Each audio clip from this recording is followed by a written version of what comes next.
Hello everyone, you are welcome to Biology tutorial. Today let's talk about the structural organization of animals.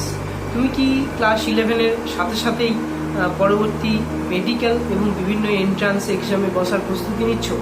তাহলে অবশ্যই এই ভিডিওটি বা এই টপিকসটি ভালোভাবে দেখতে থাকো, যা তোমাকে ফিজিওলজি পার্টের অর্থাৎ শারীরবিদ্যার বিভিন্ন বিষয়গুলি খুব সহজভাবে পরবর্তী তোমাকে বুঝতে সহায়তা করবে। তাই অবশ্যই বলবো জীববিদ্যার প্রয়োজনীয় ভিডিওগুলির আপডেট পেতে অবশ্যই চ্যানেলটি সাবস্ক্রাইব করে রাখো এবং চ্যানেলে থাকা বেল আইকনটি ক্লিক করে রাখো। ভিডিওর শেষে এই টপিক সম্বন্ধিত বিভিন্ন কি পয়েন্টস রয়েছে যা তোমাকে অনেক সাহায্য করবে টপিকটি ভালোভাবে বুঝতে, তাই শেষ অবধি দেখতে থাকো। তো আজকে আমাদের আলোচ্য বিষয়টি হলো প্রাণীদের গঠনগত অঙ্গ সংস্থান। এটি হচ্ছে অ্যানিম্যাল টিস্যু। প্রথমেই যে বিষয়টি আমরা জানবো সেটা হচ্ছে অ্যানিম্যাল টিস্যু। তো অ্যানিম্যাল টিস্যু মানে এই চ্যাপ্টারটি স্ট্রাকচারাল অর্গানাইজেশন অফ অ্যানিম্যালস দুটি কনসেপ্টে ভাগ করা। প্রথমে যেটা জানতে হবে সেটা হচ্ছে কনসেপ্ট, অর্থাৎ প্রিলিমিনারি কনসেপ্ট। প্রিলিমিনারি কনসেপ্টের ক্ষেত্রে প্রথমেই যেটা পাই আমরা সেটা হচ্ছে অ্যানিম্যাল টিস্যু। অ্যানিম্যাল টিস্যু হচ্ছে প্রাণী কলা। তো এই প্রাণী কলা কি? প্রাণী দেহে উপস্থিত, সেটার গঠনগত হতে পারে, উৎসগত হতে পারে বা কার্যগত। একই রকমের কোষগুলি যখন একসঙ্গে একত্রীভূত একটি অবস্থান করে তাকে আমরা জানবো যে প্রাণী কলা বা অ্যানিম্যাল টিস্যু। তাহলে এই প্রাণী কলা বা অ্যানিম্যাল টিস্যু গঠিত হয় কিভাবে? তার মধ্যে উল্লেখযোগ্য শব্দটি রয়েছে টিস্যু। প্রাণী দেহে দেখা যায় তাই সেটি প্রাণী কলা। তো টিস্যু টোটালি অর্থাৎ কতগুলো ফরমেশনে গঠিত হয়। টিস্যু বলো, টিস্যু থেকে একদম টোটাল বডি পর্যন্ত বলো, কতগুলি নির্দিষ্ট ফরমেশনে গঠিত হওয়ার পর্যায়ে বা রূপরেখা আছে। তো এই টোটাল অ্যানিম্যাল টিস্যু গঠনের রূপরেখা সহ একদম পুরো বডি পোর্শন পর্যন্ত অর্থাৎ ভ্রূণ পর্যন্ত আমরা গঠনের পর্যায়টা একবার যদি দেখে নিই সেটা কীভাবে। তো প্রথমে সেল থেকে টিস্যু থেকে অর্গ্যান থেকে সিস্টেম থেকে বডি। আবারও বলছি, cell, tissue, organ, system, body.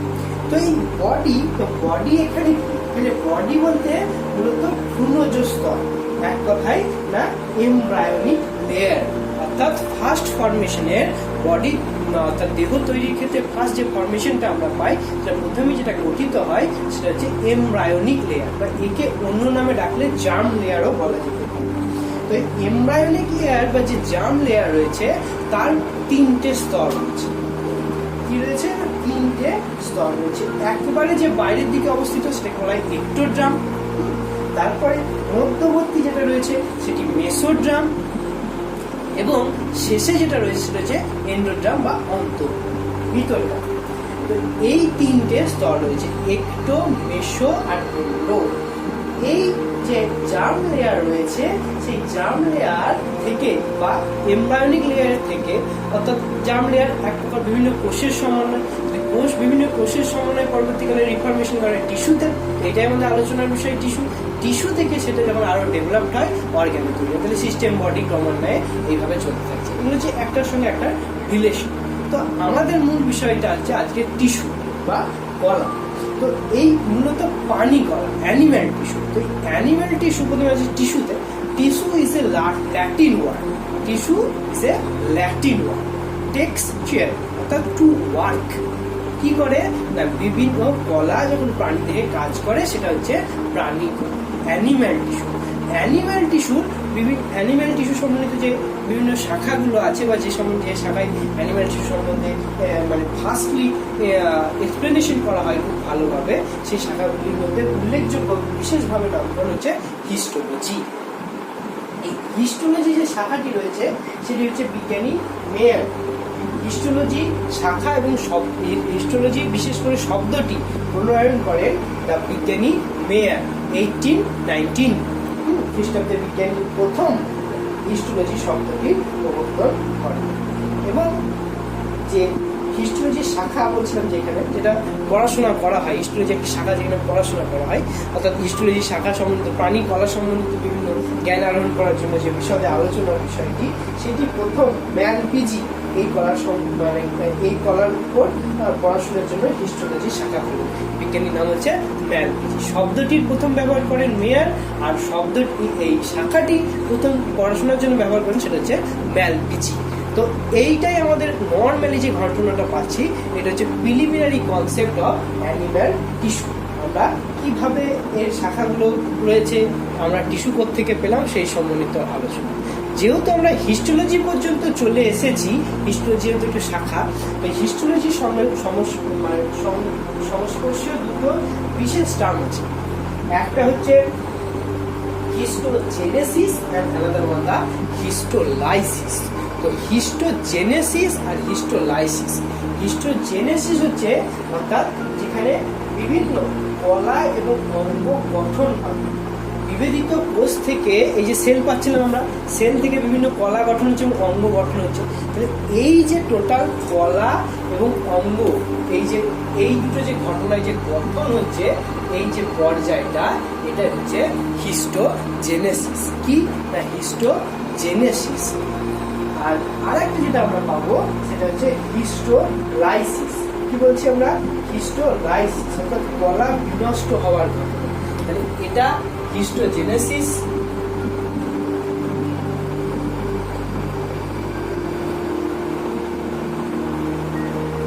কোনো কারণে যদি কলা ভেঙে যায় আবার নষ্ট হয়ে যায়, তাহলে যে ঘটনাটা পাবো আমরা সেটা হচ্ছে হিস্টোলাইসিস। এই ছিল আমাদের প্রিলিমিনারি কনসেপ্ট। আমরা চলে যাচ্ছি টপিকসে। যখন আমরা টপিকসে চলে আসছি, তো টপিকস পার্টে এলেই আমরা প্রথমে দেখতে পাচ্ছি টাইপস অফ টিস্যু। তো টিস্যুর ফরমেশন কোথা থেকে হলো না, সেল থেকে টিস্যুর ফরমেশন হচ্ছে।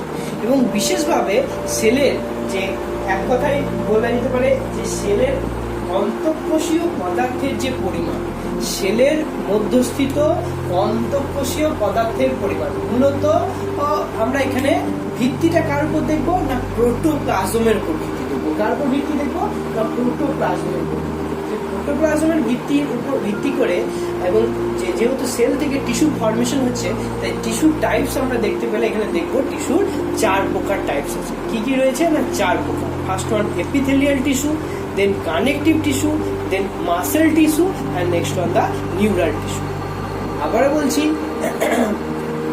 Epithelial tissue, connective tissue, muscle tissue and neural tissue. First, second, third, fourth. তো তার মধ্যে এই টিস্যুগুলি কি কি, মানে মূল টিস্যু দেহে কাজ কিভাবে করে, কি কাজ রয়েছে টিস্যু। প্রথমে ইন্ডিকেশন দেওয়া রয়েছে ওয়ার্ক। তো ওয়ার্ক, এপিথেলিয়াল টিস্যু মানে এখানে হচ্ছে যে আবরণী, উপরিস্থিত আবরণ। উপরিস্থিত আবরণ যেহেতু, তাই কাজের মধ্যে প্রথমেই পাবো শোষণ, ক্ষরণ এবং প্রতিরক্ষা। কোনো বস্তু অ্যাবজর্পশনে সাহায্য করতে পারে, কোনো বস্তু সিক্রিয়েশনে সাহায্য করতে পারে, যে কোনো রকমভাবে দেহের প্রতিরোধ ব্যবস্থা গড়ে তুলতেও সক্ষম। সেটা কোন টিস্যু না, এপিথেলিয়াল টিস্যু। 3টে মোস্ট উল্লেখযোগ্য কাজের সাথে দেহের বহি আবরণে অবস্থানকারী টিস্যুটির নাম হচ্ছে এপিথেলিয়াল টিস্যু বা আবরণী। এটা গেল ওয়ার্ক। বাট আমরা জানছিলাম যে এপিথেলিয়াল টিস্যু যদি জানতে যাই, এপিথেলিয়াল টিস্যু পেলাম কোত্থেকে, অরিজিনেশন বা অরিজিন। তাহলে আমরা জানছি সব টিস্যুই ডেভেলপ হচ্ছে সেল থেকে। এবং যেহেতু দেহাবরণের উপর নির্ভরশীল, তাহলে আমরা দেখেছি যে body first formation, embryonic layer বা জার্ম। তাহলে একটু মেসো আর এন্ডো এর উপরই নির্ভরশীলতা থাকছে 3টে স্তরে।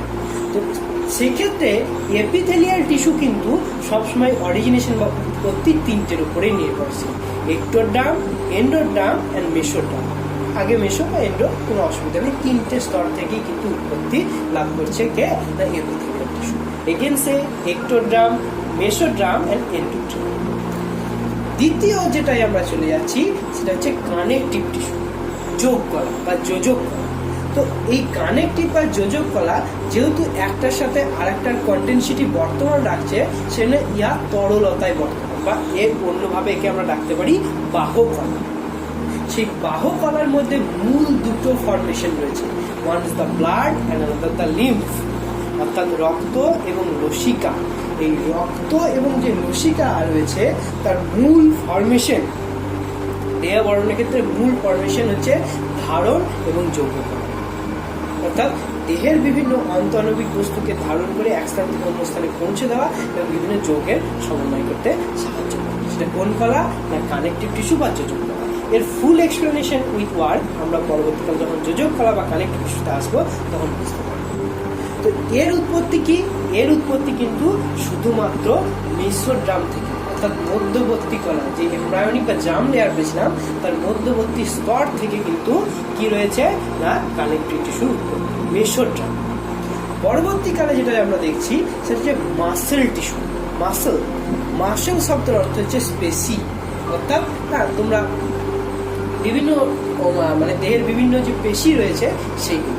তো পেশির মূল কাজ কি? কন্ট্রাক্টিভিলিটি, অর্থাৎ সংকোচনশীলতা। তো মূলত কোনো সময় সংকোচন, কোনো সময় প্রসারণ, শিথিলতা লাভ। তো সেই সংকোচন এবং প্রসারণ করে বিভিন্ন লোকোমোশন মুভমেন্টে সহায়তা করতে পারে, বিভিন্ন কাজে সহায়তা করতে পারে, সেটা হচ্ছে মাসেল টিস্যু। তো এরও উৎপত্তি কিন্তু আমরা জানি কোথায় না মেসোড্রাম থেকে। এবং মেসোড্রামের পরে আরেকটি মেসোড্রাম হলে মাসেল টিস্যু, এবং মাসেল টিস্যু শেষ হলে অর্থাৎ 1 epithelial 2 connective 3 muscle last on the 4 অর্থাৎ নিউরন। তো নিউরন হচ্ছে স্নায়ু, অর্থাৎ যত রকম স্নায়বিক উদ্দীপনা, এক কথায় তুমি সংবেদনশীলতা বা ইরিটেবিলিটির কথাও উল্লেখ করতে পারো। তো স্নায়ু কি কাজে সব বিশেষভাবে উল্লেখযোগ্য করে? উত্তেজিতা তথা উদ্দীপনা পরিবহন, সেই জাতীয় কাজগুলোর সাথে সাহায্য করে নিউরাল টিস্যু। তো নিউরাল টিস্যু তুমি তো জানো, চোখ থেকে শুরু করে ঘ্রাণ নেওয়ার জন্য নাক, বিভিন্ন সব স্থানেই নিউরনের অংশ। তোমরা পরবর্তী পূর্বের টপিক্সে জেনেছো, ক্লাস 10 নিউরন সম্বন্ধিত তথ্য দেওয়া হয়েছে, অ্যাকশন ডেন্ড্রন কিভাবে পরিবহন হয়। তো এক্ষেত্রে সেই স্নায়ু কলাগুলো কিভাবে কাজ করে সেটা সম্বন্ধিত জানা হয়েছে। দুটো মূল ফর্ম আছে, একটা হচ্ছে উত্তেজিতা আর হচ্ছে উদ্দীপনা পরিবহন। তো এই উত্তেজিতা এবং উদ্দীপনা পরিবহনের জন্য যে স্নায়ু কলা রয়েছে সেটির উৎপত্তি কোথায়? একেবারে জার্ম লেয়ারের বাইরের স্তর এক্টোড্রাম থেকে। কি বললাম? একেবারে জার্ম লেয়ারের বাইরের স্তর এক্টোড্রাম থেকে, এমব্রায়োনিক লেয়ার বা জার্ম লেয়ারের বাইরের স্তর এক্টোড্রাম থেকে। তো এই প্রথম কনসেপ্ট হচ্ছে আমাদের যে এই 4টে টিস্যু সম্বন্ধে, স্ট্রাকচারাল অর্গানাইজেশন অফ অ্যানিমালস। তো এই 4টে টিস্যু সম্বন্ধে মেনলি আমাদের জানতে হবে, যেটা আমাদের এ পার্টের বিষয়। তো পার্ট বি আছে আমাদের, সেটা আমরা পরবর্তীকালে যাবো। এখন এ পার্ট সম্বন্ধে আমরা জানছি, structural organisation in animals part A. আমরা কোন পার্টে রয়েছি? Part A. দুটো পার্ট রয়েছে, তার মধ্যে যেহেতু আমরা 4 প্রকার জেনেছি এবং প্রথম প্রকারটি দেখছি এপিথেলিয়াল টিস্যু, তো আমরা পরবর্তীতে কোন টিস্যুটাকে নিয়ে স্টার্ট করবো না এপিথেলিয়াল টিস্যুটিকে নিয়ে আমরা পরবর্তী। আমাদের আলোচ্য বিষয়টি এপিথেলিয়াল টিস্যু। তো এপিথেলিয়াল টিস্যু জানতে গেলে প্রথমে এপিথেলিয়াল টিস্যু আমাদের ডেফিনেশন, স্ট্রাকচার, এক কথায় এবং ওয়ার্ক এবং উৎপত্তি সম্বন্ধে আমরা প্রথমে জেনে এসেছি। আমরা এখন যে পার্টটি চলে আসছি সেটা হচ্ছে ক্লাসিফিকেশন অফ এপিথেলিয়াল টিস্যু, অর্থাৎ সহজ কথায় এপিথেলীয় কলার শ্রেণীবিন্যাস। এপিথেলীয় কলাকে আমরা প্রধানত 4টি ভাগে ভাগ করে নিতে পারি। Simple, compound, glandular and sensory. তার মধ্যে সিম্পলকে আমরা প্রথমেই যদি ভাগ করি, সিম্পলের মোটামুটি আমরা ভাগ পাবো 5টি। তার মধ্যে squamous, cuboidal, columnar, ciliated and pseudo stratified. তো ফার্স্টে স্কোয়ামাস শব্দের অর্থ হচ্ছে আঁশাকার। আঁশাকার এখানে আঁশের মতো আকৃতি, ছোট ছোট আঁশের মতো আকৃতি, পাতলা, চ্যাপ্টা, বহুভুজ আকৃতি, সাইটোপ্লাজম স্বচ্ছ, যেগুলি সজ্জা মাছের আঁশের মতো ঘন সংলগ্নভাবে উপস্থিত করে। কোথায় পাবো আমরা? গ্রাসনালি পাবো, হৃৎপিণ্ডের অন্ত আবরণ পাবো, হেনরি লুপে দেখতে পাবো। তো কাজের ক্ষেত্রে কি কাজে সহায়তা করে? গ্যাসীয় ও তরল পদার্থ আদান প্রদানে বিশেষভাবে সহায়তা করে। পরবর্তী আমরা যদি চলে যাই কিউবয়েডালে, তো ডায়াগ্রামের দিকে লক্ষ্য করলে তোমরা বুঝতে পারছো বা দেখতে পাবে। তো কিউবয়েডালে যদি চলে যায়, কিউবয়েডাল হচ্ছে কোথায় বিস্তৃতি পেতে পারি? শ্বেতগ্রন্থি, অগ্নাশয়, লালাগ্রন্থি। কিউবয়েডাল, কিউবয়েডাল অর্থাৎ ঘনক আকার, ঘনকের মতো আকৃতি। দেখো ছোট ছোট ঘনকের মতো আকৃতি, দৈর্ঘ্য প্রস্থ এবং উচ্চতা মোটামুটি একই। সাইটোপ্লাজম স্বচ্ছ, শোষণের বিশেষ ভূমিকা নেয় এবং তাছাড়া তো ও সংশ্লিষ্ট অঙ্গকে রক্ষা করবেই, যেহেতু এপিথেলীয় টিস্যু তাই রক্ষণাত্মক কাজের সাথে মানে বৃহৎভাবে সংলগ্ন। তারপরে আমরা চলে আসি কলামোনারে। কলামোনারে কি না, কলামোনারে আমরা কোথায় পেতে পারি? ক্ষুদ্রান্ত, বৃহদন্ত এখানে পেতে পারি। এই কলামোনার হচ্ছে স্তম্ভাকার, স্তম্ভের মতো আকৃতি, লম্বা কোষের স্তর গঠন করে। কোষের উচ্চতা প্রস্থের চেয়ে সাধারণত বেশি হয়, তো স্তম্ভ আকৃতি নেয়। এরাও কি করে? প্রধানত ক্ষরণ এবং ক্ষরণে অংশগ্রহণ করে এবং তাছাড়াও শোষণেও কিছু ভূমিকা রয়েছে। কলামোনারে আমরা বিশেষ দুটো স্থান অনুযায়ী বা প্রয়োজন অনুযায়ী রূপান্তরিত হয়ে দুটি ভাগ রয়েছে। তো একটা রয়েছে ব্রাস বর্ডার, স্তম্ভাকার আবরণী, আর একটা রয়েছে গবলেট সেল বা গবলেট কোষ। তো ব্রাস বর্ডার কলামোনার এপিথেলিয়াম মূলত কি না, রেচন নালী, থাইরয়েড নালী এখানে অবস্থান করে। এর প্রধান কাজই হচ্ছে শোষণ করা। তো এক্ষেত্রে প্রান্তদেশটা ব্রাশের মতো দেখায় বা এটি চিরুনির মতো অনুপ্রস্থ কোষ ঝিল্লির ভাঁজ বর্তমান, যার মধ্যে অর্থাৎ উপরেরটা প্রান্তদেশটা ব্রাশের মতো আকৃতি দেখায়, এইরূপ নামকরণ। এবং দ্বিতীয়টি গবলেট সেল বা গবলেট কোষ। তা গবলেট কোষ প্রধানত তিনটি অংশে অবিভক্ত: অগ্রভাগ, গলা এবং দেহ। তো গবলেট কোষের প্রধান কাজই হচ্ছে যে এদের সাইটোপ্লাজমে প্রচুর দানাদার বস্তু থাকে যারা মিউসিন ক্ষরণ করে। তো মিউসিন ক্ষরণ করাই এদের প্রধান কাজ, অর্থাৎ ক্ষরণে অংশ নেয় এবং কিছু উৎসেচকও থাকে, জাইমোজেন দানা থাকে। তো সেই জন্য কোথায় অবস্থান পাওয়া যাবে? বৃহদন্ত, শ্বাসনালী, পাকস্থলী পাওয়া যাবে। ইহা মূলত স্তম্ভাকার এপিথেলীয় কলার রূপান্তরিত একটি দশা মাত্র। 4 নম্বর ভাগটি সিলিয়েটেড এপিথেলিয়াম বা সিলিয়েটেড আবরণী কলা। এও কিছুটা কোষগুলি ঘনকাকৃতি এবং স্তম্ভাকৃতি। মূলত বেশাল দানাকে ভেদ করে সিলিয়া সাইটোপ্লাজম পর্যন্ত এই কলা প্রসারিত হয়ে থাকে এবং এই বর্ধিত কোষের ঝিল্লির দ্বারা সিলিয়াগুলি সুগঠিত হয়, সেই জন্য এইরূপ নামকরণ। তো ডায়াগ্রামের দিকে তাকালেই তোমরা বুঝতে পারছো বা দেখতে পাচ্ছ। তো কোথায় পেতে পারি না, শুষ্ণকাণ্ডের কেন্দ্রীয় গহ্বর, জরায়ু, শ্বাসনালী, মূত্রনালী এই জাতীয় এইসব জায়গায় সিলিয়েটেড এপিথেলিয়াম লক্ষ্য করা যায়। তো সিলিয়েটেড এপিথেলিয়ামের মূল কাজ কি রয়েছে না, প্রথমত বিভিন্ন বস্তুর সঞ্চালন, যেহেতু সিলিয়া রয়েছে তাই সঞ্চালনে সাহায্য করবে। তাছাড়াও যেমন শ্লেষ্মা বলো, ওভাম বলো, স্পাম বলো ইত্যাদি বিশেষভাবে সঞ্চালিত করতে সাহায্য করে কে না, সিলিয়েটেড এপিথেলিয়াম। এবং পঞ্চম আমরা যেটা চলে আসছি সেটা হচ্ছে সিউডো, অর্থাৎ পি সাইলেন্ট সিউডো এখানে। তো সিউডো স্ট্র্যাটিফাইড এপিথেলিয়াম অর্থাৎ ছদ্ম স্তরীভূত এপিথেলিয়াম। ছদ্ম স্তরীভূত এপিথেলিয়াম। তো এক্ষেত্রে কি না, গলবিল, trachea, nasal pathway, bronchi, vas deferens এইসব জায়গায় আমরা একে পর্যবেক্ষণ করতে পারবো। মানে এই ধরনের এপিথেলিয়াম বা এপিথেলীয় কলা মূলত সরল এক ধরনের এপিথেলীয় কলা, যার ভিত্তিপদ্মার উপর কোষস্তরগুলি সঞ্চিত থাকে এবং বিশেষভাবে কোষগুলি সিলিয়াযুক্ত, কোনো সময় সিলিয়াযুক্ত হয়, কোনো সময় সিলিয়াবিহীন হয়, সেই জন্য এইরূপ নামকরণ সিউডো স্ট্র্যাটিফাইড এপিথেলিয়াম। মূল কাজ কি কাজে সহায়তা করে? ক্ষরণ, শোষণ, সংশ্লিষ্ট অঙ্গকে রক্ষা এবং কোনো বস্তুর সঞ্চালনেও বিশেষভাবে ভূমিকা নেয়। সিম্পল এপিথেলিয়াল টিস্যু এই ভাগগুলো রয়েছে যা পরপর বিস্তারিত করা। পরবর্তী আমরা যেটা চলে যাব সেটা হচ্ছে কম্পাউন্ড অর স্ট্র্যাটিফাইড। কম্পাউন্ড যখন বলছে বা স্ট্র্যাটিফাইড বলছে, তোমরা শুনেই দেখেই বুঝতে পারছো যে এগুলি সব সিম্পলের থেকে এক ধাপ জটিলে রয়েছে, অর্থাৎ যৌগিক একটা সহজ কথা একটা এক্সট্রা ডেভেলপড করেছে এই কলাগুলি, মানে একাধিক কোষস্তর বিশিষ্ট হয়েছে। যা এপিথেলিয়ামের বহু স্তরে একের উপর আরেক কোষস্তর পরপর সজ্জিত থাকে। তো stratified squamous as per the same simple squamous but developed. Second রয়েছে দেখো কিউবয়েডাল, সেম আমরা সিম্পল কিউবয়েডাল পেয়েছি, আবার কলামনার আবার আমরা সিম্পল কলামনার পেয়েছি, বাট সেই কলাগুলোই আরো ডেভেলপ করেছে। এর সাথে আমরা এক্সট্রা একটা অ্যাডাপ্ট পেয়েছি, যেটা হচ্ছে ট্রানজিশনাল অর্থাৎ পরিবৃত্তীয়। এক্ষেত্রে কি রয়েছে, 3-4টি কোষস্তর নিয়ে সমন্বয়ে গঠিত।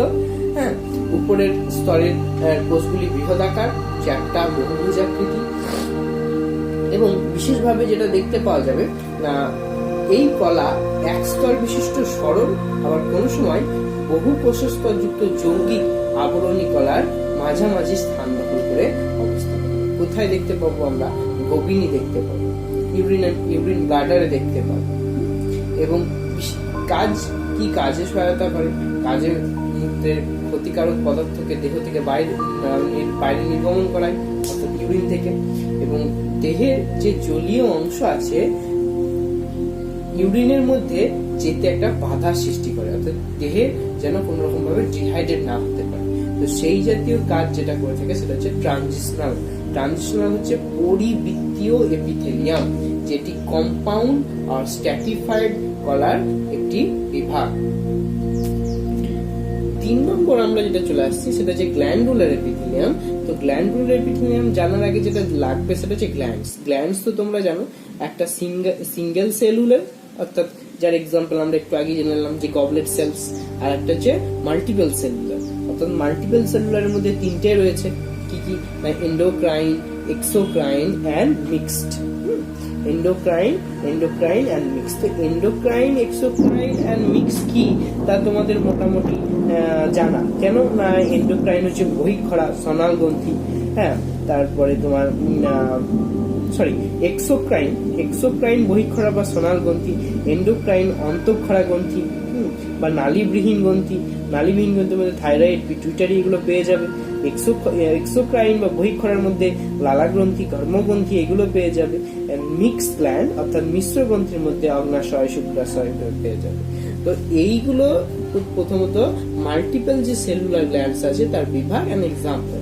দেন types of multiple cellular glands on the basis of, there are 2 types, on the basis of secretion and on the basis of their shape. যদি সিক্রেশন ক্ষরণের ভিত্তিতে আমরা বিভাগ দেখি, তাহলে ক্ষরণের ভিত্তিতে আমরা মূলত 3টি বিভাগ দেখতে পাবো। একটা হলোক্রাইন, দেন অ্যাপোক্রাইন এন্ড মেরিক্রাইন বা মেরোক্রিন। হলোক্রাইন, অ্যাপোক্রাইন এন্ড মেরোক্রিন। হ্যাঁ, হলোক্রাইনের ঘটনাটা কি না, কোষীয় ক্ষরণ পদার্থ নির্গত সময় কোষটি ফেটে যায় এবং শেষে কোষটি মারা যায়। যেমন সিবেসিয়াস গ্রন্থির ক্ষেত্রে আমরা এই জাতীয় ঘটনা দেখতে পাই। অ্যাপোক্রিনের ক্ষেত্রে কি দেখতে পাবো, কোষের অগ্রভাগ সামান্য ফেটে গিয়ে ক্ষরণ পদার্থ বাইরে নির্গত হবে, ডায়াগ্রাম দিকে তাকালেই তোমরা দেখতে পাচ্ছ, কিন্তু এতে কোষের মৃত্যু ঘটে না, যেমন গবলেট সেল, হ্যাঁ, ম্যামেলারি গ্ল্যান্ড। আর মেরোক্রাইনের ক্ষেত্রে কি দেখতে পাবো না, এক্সোসাইটোসিস যে প্রসিডিওর রয়েছে সেখান থেকে কোষ থেকে বস্তু খরিত হয়, হ্যাঁ, এবং ক্ষরণ পদার্থ নির্গমনের ফলে গ্রন্থি কোষের কোনো ক্ষতি হয় না এবং পরিবর্তনও হয়, যেমন লালা গ্রন্থি বা স্যালাইভারি গ্ল্যান্ড বা স্যালাইভা। পরবর্তী আমরা যেটা চলে আসবো সেটা হচ্ছে on the basis of their shape, অর্থাৎ তাদের গ্রন্থিগুলির আকৃতি অনুযায়ী বিভিন্ন বিভাগ রয়েছে সেগুলি। তার মধ্যে প্রথমত 2টো পাই, একটা পাই সিম্পল আর একটা পাই কম্পাউন্ড। দেখো, সিম্পল বা সরলের মধ্যে আমরা যে বিভাগগুলি পেতে পারি সেটা হচ্ছে সরল সোজা নলাকৃতি, অর্থাৎ এরা শাখা বিহীন নলের মতো অংশ এবং সোজা, যেমন পোস্টিক নালীর ইলিয়াম স্থিত ক্রিপস অফ লিভার কুনন গ্ল্যান্ড। হ্যাঁ, সেকেন্ড সরল কুণ্ডলীকৃত নলাকার, অর্থাৎ ত্বকের ঘর্মগ্রন্থি। হ্যাঁ, শাখান্বিত নলাকার, হ্যাঁ, তোমরা ক্ষুদ্রান্তের ব্রুনারের বর্ণিত গ্রন্থি বা প্রাগগ্রন্থি বলতে পারো। সরল থলিবৎ, অর্থাৎ শেষের অংশটি স্ফীত বা থলির মতো অংশ হয়, তোমরা ছবির দিকে তাকালেই বুঝতে পারছো 4 নম্বর ছবিটি রয়েছে। তো সেক্ষেত্রে কি রয়েছে না, যেমন বিভিন্ন সোনা ব্যাং অর্থাৎ রানা ট্রাইগিনা ত্বকের মিউকাস ক্ষরণকারী গ্রন্থি রয়েছে, এবং সরল শাখান্বিত থলিবৎ, অর্থাৎ ক্ষরণকারী অংশটি থলির মতো এবং শাখান্বিত, যেমন সিবেসিয়াস গ্রন্থি। এবং যৌগিকের ক্ষেত্রে রয়েছে অর্থাৎ কম্পাউন্ড, যেটা যৌগিক নলাকার, প্রথমে যেটা পাবো সেটা হচ্ছে স্যালাইভারি গ্ল্যান্ড অর্থাৎ লালা গ্রন্থি। যৌগিক থলিবৎ, ম্যামেলারি গ্ল্যান্ড ইন হিউম্যানস। হ্যাঁ, তারপরে আমরা নলাকৃতি থলি যেটা পাবো, সেটা আমরা পেতে পারি বিভিন্ন রকম যৌগিক নলাকৃতি থলি আকৃতির গঠন। অনেক সময় সেগুলো শাখান্বিত হয় এবং থলিবদ্ধ হয়। আমরা বার্থোলিন গ্রন্থিকে পেতে পারি এবং কাউপার গ্রন্থিকেও পেতে পারি, যেটা জননতন্ত্রের সঙ্গে সম্পর্কিত পুরুষের দেহে উপস্থিত। এবং আমরা শেষ একদম এপিথেলীয় কলার প্রধান 4 নম্বর ভাগ, যেটি সেন্সারি এপিথেলিয়াম রয়েছে, সেটাতে চলে যাচ্ছি। তো সেন্সারি এপিথেলিয়াম প্রথমেই এরা কি করে না, সেন্সর নাম শুনে বুঝতে পারছো, তো গ্রাহক এবং সেন্সরি নিউরনের কাজ করে, যা উদ্দীপনা গ্রহণ এবং প্রেরণে বিশেষভাবে সহায়তা করে। কোথায় পাবো না, চোখের রেটিনা পাবো, অন্তঃকরণের কক্লিয়া পাবো, অলফ্যাক্টরি এপিথেলিয়ামে পাবো, অ্যাম্পুলাতে পাবো। এরা মূলত রূপান্তরিত স্তম্ভাকার কলা, হ্যাঁ, যা সেন্সারি কোষের ভিতরে যে নার্ভ ফাইবার আছে তার সঙ্গে যুক্ত থাকে এবং একাধিক সেন্সরি রোম উৎপন্ন করে, যার ফলে উদ্দীপনা গ্রহণ এবং প্রেরণে বিশেষভাবে সাহায্য করে। তো এই ছিল আমাদের ক্লাসিফিকেশন অফ এপিথেলিয়াল টিস্যু। তো আলোচনা থেকে আমরা খুব সহজেই বুঝে নিতে পেরেছি যে এপিথেলিয়াল টিস্যুর মধ্যে কি কি রয়েছে, তার বিভাগগুলি কি কি। আমরা বলেছিলাম যে এপিথেলিয়াল টিস্যু শেষ হলে সেই সম্বন্ধিত কিছু কি পয়েন্টসে চলে আসবে, যেগুলি তোমরা খুব সহজভাবে তৈরি করে নিলে চ্যাপ্টারটি ওভারকাম করতে পারবে। তাই দেখতে থাকো কি পয়েন্টসগুলি কি কি যে কি পয়েন্টসগুলি দেওয়া রয়েছে, তো তুমি চাইলে অবশ্যই একটি স্ক্রিনশট নিতে পারো, যাতে পরবর্তীতে কি পয়েন্টসগুলি ভালোভাবে তৈরি করে নিতে পারো। এবং কি পয়েন্টসগুলি তৈরি করতে তুমি প্রয়োজন মনে করলে any kinds of NCERT books, either any kinds of publisher books তুমি ফলো করতে পারো, যেখান থেকে সঠিকভাবে তুমি উত্তরগুলো তৈরি করে নিতে পারবে। কনসেপ্ট বিশিষ্ট তোমাদের সবটাই বলা রয়েছে ভিডিওতে অবশ্য। এবং সর্বোপরি এটাই বলবো, যদি এই ভিডিওটি তোমাদের ভালো লেগে থাকে এবং উপকারী মনে হয়, তাহলে অবশ্যই বাকি বন্ধু বান্ধবদের সাথে শেয়ার করো, যাতে তারাও ভিডিওটি দেখে নিতে পারে এবং জিনিসটি খুব সহজেই বুঝতে পারে, এবং কিছুটা হলেও আমরা তাদের যাতে খুব সহজেই হেল্প করতে পারি। আর কোনো প্রশ্ন বা কোনো জিজ্ঞাসা থাকলে অবশ্যই কমেন্ট বক্সে লিখে জানাও বা কমেন্ট করে জানাও। দেখতে থাকো, পরবর্তী এই টপিক সম্বন্ধে আরও ভিডিও পাবে তোমরা। Thanks for watching, see you again.